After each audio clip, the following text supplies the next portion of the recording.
Can we talk Real Housewives of Atlanta and their trailer that dropped today? Hit the like and subscribe button as the intro plays.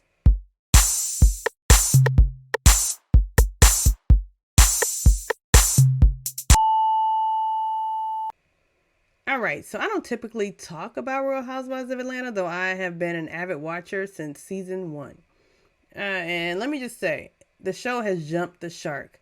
I mean, it jumped the shark seasons ago, but it's really jumped the shark with this trailer. And there were some offensive things in this trailer as well.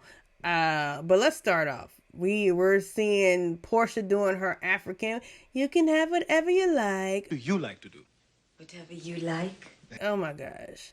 I'm so over Portia and this whole I'm sexy Portia, sexy, sexy, sexy. I'm just so over the over-sexualization of women on Bravo. And I'm not just going to say Bravo does it only to black shows, because they do it across the board to all the shows. The women are always over-sexualized, talking about their escapades. And I'm not a prude. I'm not. I feel like it's deliberate. And it's almost demeaning to oneself to over-sexualize themselves. Now, Real Housewives has brought back Portia, like we already discussed. They have these 2 new people. This girl, Britt, and I forget the other girl's name. Then we have Angela, Charles Oakley's wife. And Kenya is, giving us a farewell, final adieu or whatever. Bye, Kenya. Then we have Phaedra's coming back. Why? Then Cynthia. Why? And they're giving Shamia her 3rd shot. Now, I like Shamia. I follow Shamia on Instagram. And I like following her family stories. It's actually heartwarming and heartfelt to see what she's doing with her children and her daughter in particular, her baby daughter. And I pray for her. But Shamia's not that entertaining. But it seems like Shamia and Portia are going to have a breakdown in their friendship, because, they show a clip of Miss Diane, Portia's mom, who is overly sexy now. Miss Diane has had work done. And I'm glad she went to a darker hair, though. But she said, you got to watch the dog, blah, blah, blah. And then they cut to a scene where Portia and Shamia are having a friendship breakdown. It's like Shamia is constantly reprimanding Portia for being a bad friend. Okay. We have more of, I'm mad at you. You said this to me. Let's go to lunch and talk about it. Oh, we had a fight last night. Let's go to the boutique and talk about it. More of that. And let's go on a trip and act like we're going to all, we're going to settle this. We're going to start over from scratch. We're going to get along. And then we're going to have a fight on the trip. More of the same. But are you going to be tuned in? I mean, I'm going to watch just because it'll probably be nothing else on in that time slot. But I'm not excited. And I'm actually offended by the clip that they let in. With all of the talk about colorism on Real Housewives of Potomac, all of the chatter and on every vlog for the past few seasons, even still, people are still calling out colorism on Real Housewives of Potomac, though I feel like it's debatable. But in this case, on this trailer, it's not debatable. There's a clip, I can't remember which girl, if it was Britt or the other new girl or Angela Oakley, called Shamia Flavor Flav. Yeah, boy! Now, that's an insult in general, just to call a woman a man. But we know what she was getting at when she called her Flavor Flav. And that's not cool. And this is like the 2nd time that Shamia has been affected by colorism. First, when Eva, when she caught her straight with Eva, when she said, black like the group, not like Shamia, something to that effect. That was the first instance of colorism. Why are they always attacking Shamia's color? Girl, you know why. Like, why? I mean, but it's like, this was appalling that with all of the discussion, Andy Cohen had to interrupt the reunion with Real Housewives of Potomac to ask them if they wanted to discuss it, and they all bowed out like punks. You left that in the edit that you called her Flavor Flav. That was careless, and it lacked mindfulness. But I don't expect mindfulness from Real Housewives. But I'm just over it.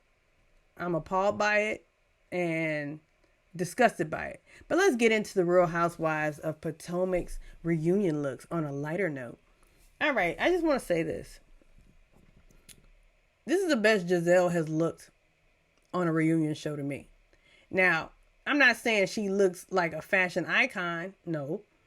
But I feel like the dress fit her well. It was a modern, slightly modern look, which although people say it's 2 seasons old, although it's on Saks Fifth Avenue's website currently, so that means it's of this season, although it's half off currently.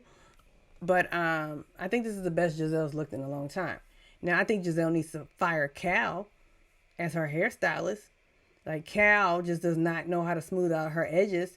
I mean, I'm paying homage. My edges aren't smooth today, but it's rainy outside and I'm a natural girl. So, hey, the edges just not laying, but Giselle's edges never lay. And her hair color was too orange. It was too blonde. It was too platinum. It had too many different colors. And of course the extensions don't lay well. And it just looked like an everyday look. She should have had a chignon or something. But I think that was the best Giselle's looked in a long time. Let's get to Ashley. Ashley, I think, looked okay, but she still looked like she stepped out of Charlotte Russe.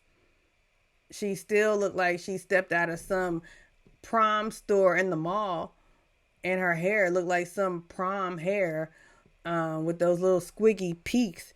Squiggy's from Laverne and Shirley, for you young people who don't know Laverne and Shirley. Squiggy had like those little peaks. But Ashley had on more clothes than we typically see her in. But of course, she's going to have those boobs popping out. Those boobs she paid for. So I guess she wants people to see them. All right. So let's move on to Mia. Mia looked like a madam, which is fitting because Mia has been pimping Jacqueline the entire season. So that's fitting. I think Mia was trying to go for that Jasmine Guy look in Harlem Nights. She was trying to go for a soft 20s look. But Mia just looked cheap. You could see through the dress, and I don't think it was deliberate. I just think it was a cheap fabric. And her boobs, of course, they just look like big grapefruits sitting there being held on by life with that little dress that was popping out. But Mia's face looked decent for a change. Usually she just looks crazy. And let's go on to Jacqueline. Jacqueline came with child, but that dress was not it. That dress was cheap. It looked like a cheap satin polyester. And I didn't know if that was rouging or not, but I thought she was maybe holding her belly, and it gave it a rouging look, but it was in fact rouging. And it was off the shoulder look looked like me circa 1987 at 8th grade prom. Was that 1987? Yeah, I think it was. Or was it 88? I don't know. I think it was 88. That was Jacqueline looking cheap, but her face. Jacqueline's a pretty girl. She has a pretty face, and her bob looked nice. But her pregnancy has changed her face, unless that was just the makeup contouring or something. She just looked different. But that was Jacqueline and Mia. So who's next? These new girls for the season. Kiana's wig, I'm going from the top to the bottom. Kiana's wig was trying to give a little bit of Josephine Baker with the little swirly swirls. But it would look like plastic sitting on her head. And then her boobs were popping out of that dress, this beaded dress. And they all, I think, had the same stylist for the show, for this episode, the reunion episode. But Kiana wasn't working. That shawl was unnecessary, and it actually cheapened the look even more. Not to mention, like, the boobs popping out, everybody, makes you look cheap. You hear me? The boobs popping out, it makes you look cheap. But if you don't mind, I don't mind. Someone said less is more, but with these housewives, it's all about opulence. You own everything. Opulence. You earn everything.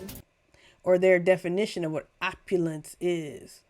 And they think it's all the glitz and glowed and whatever. So then let's go to Jazzy. Why is she even here? Why is Jazzy even here? But Jazzy's dress looked like it was pulling away from her. I mean, she had these twin peaks, these mountain slopes pointing up. It looked like Elsa and Maleficent had a baby. And I didn't realize Jazzy was that hippie. But that dress was made for a taller woman. And I think that's what people don't realize. Certain dresses, first of all, most clothes are designed for taller women. Fashion designers design for models, muses, hangers, not for short people like myself. So that's why clothes don't tend to look the best on short people. Especially don't be short and hippie. Because like back to Giselle and her dress, Candy wore that dress. It looked better on Giselle.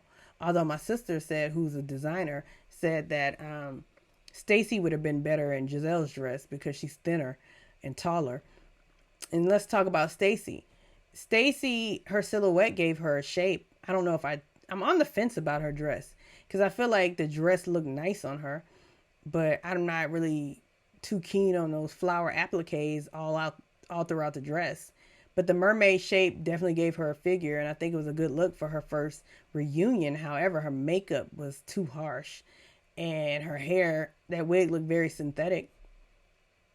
But let's get to the grande dame. And I'm not talking about Karen. I'm talking about Wendy.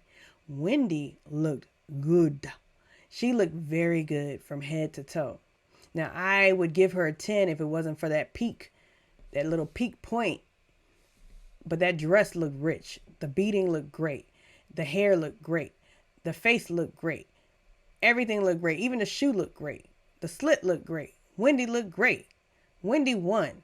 Because typically, Wendy's been the best dressed all season. However, I always felt like Wendy wasn't dressing appropriately for the occasions.